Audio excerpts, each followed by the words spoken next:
You, John Fitzgerald Kennedy, do solemnly swear I, John Fitzgerald Kennedy, do solemnly swear that you will faithfully execute the office of President of the United States that I will faithfully execute the office of President of the United States and will, to the best of your ability, and will, to the best of my ability, preserve, protect, and defend the Constitution of the United States. preserve, protect, and defend the Constitution of the United States. So help you God. So help me God.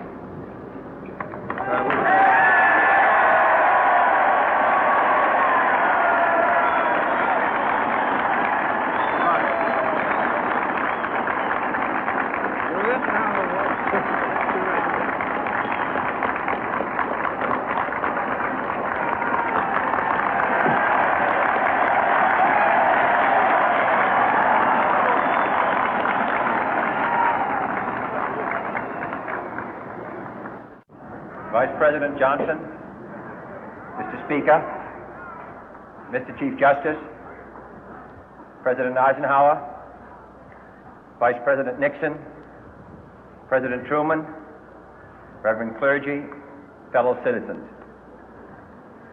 We observe today not a victory of party, but a celebration of freedom, symbolizing an end as well as a beginning, signifying renewal as well as change. For I have sworn before you and Almighty God the same solemn oath our forebears prescribed nearly a century and 3/4 ago. The world is very different now, for man holds in his mortal hands the power to abolish all forms of human poverty and all forms of human life. And yet the same revolutionary beliefs for which our forebears fought are still at issue around the globe. The belief that the rights of man come not from the generosity of the state, but from the hand of God. We dare not forget today that we are the heirs of that first revolution.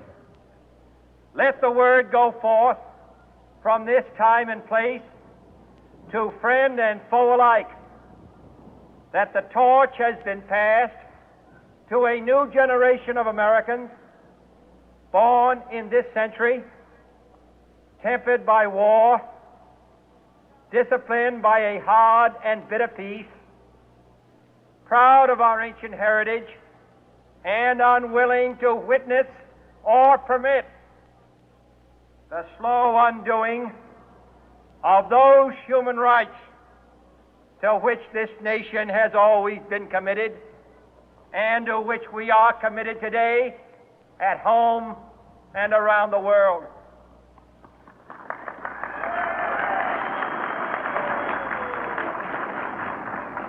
Let every nation know, whether it wishes us well or ill, that we shall pay any price, bear any burden, meet any hardship, support any friend, oppose any foe to assure the survival and the success of liberty.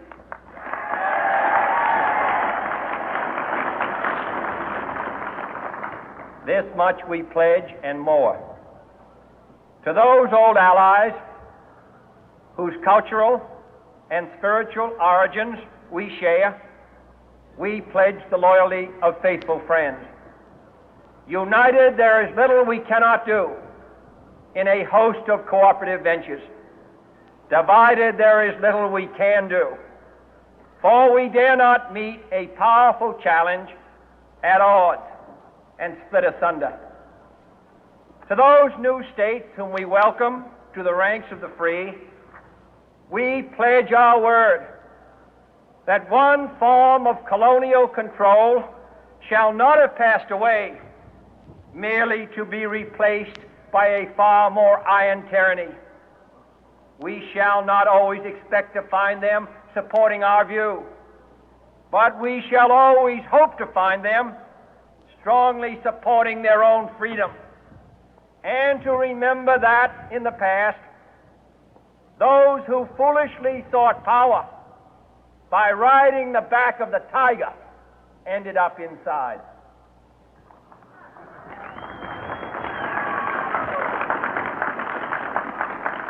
To those people in the huts and villages of half the globe struggling to break the bonds of mass misery, we pledge our best efforts to help them help themselves for whatever period is required, not because the communists may be doing it, not because we seek their votes, but because it is right. If a free society cannot help the many who are poor, it cannot save the few who are rich.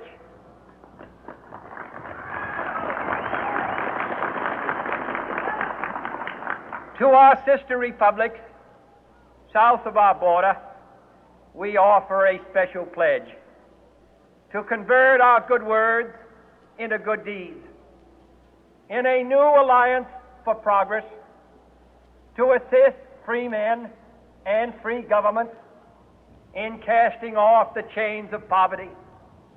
But this peaceful revolution of hope cannot become the prey of hostile powers. Let all our neighbors know that we shall join with them to oppose aggression or subversion anywhere in the Americas.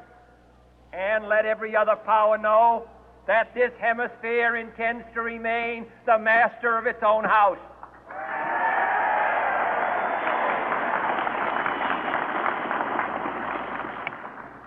To that World Assembly of Sovereign States, the United Nations, our last best hope, in an age where the instruments of war have far outpaced the instruments of peace, we renew our pledge of support to prevent it from becoming merely a forum for invective, to strengthen its shield of the new and the weak, and to enlarge the area in which its writ may run. Finally, to those nations who would make themselves our adversary, we offer not a pledge, but a request that both sides begin anew the quest for peace. Before the dark powers of destruction, unleashed by science, engulf all humanity in planned or accidental self-destruction, we dare not tempt them with weakness, for only when our arms are sufficient beyond doubt can we be certain beyond doubt that they will never be employed. But neither can two great and powerful groups of nations take comfort from our present course, both sides overburdened by the cost of modern weapons, both rightly alarmed by the steady spread of the deadly atom, yet both racing to alter that uncertain balance of terror that stays the hand of mankind's final war. So let us begin anew, remembering on both sides that civility is not a sign of weakness, and sincerity is always subject to proof. Let us never negotiate out of fear, but let us never fear to negotiate.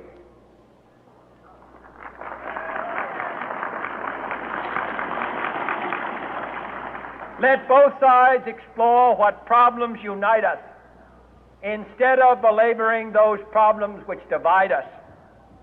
Let both sides, for the first time, formulate serious and precise proposals for the inspection and control of arms, and bring the absolute power to destroy other nations under the absolute control of all nations.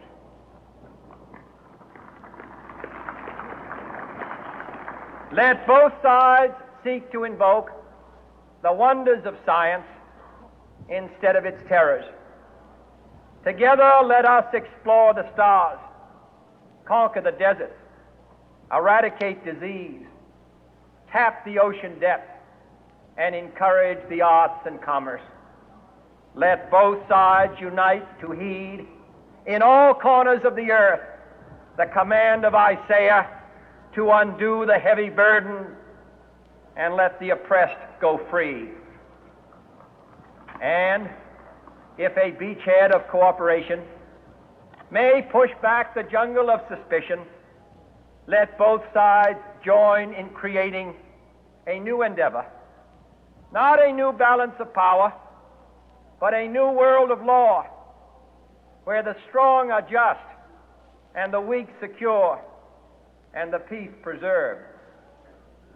All this will not be finished in the first 100 days, nor will it be finished in the first 1,000 days, nor in the life of this administration, nor even perhaps in our lifetime on this planet. But let us begin.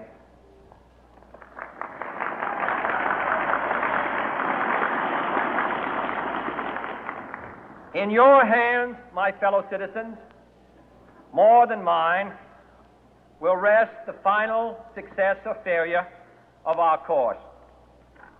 Since this country was founded, each generation of Americans has been summoned to give testimony to its national loyalty.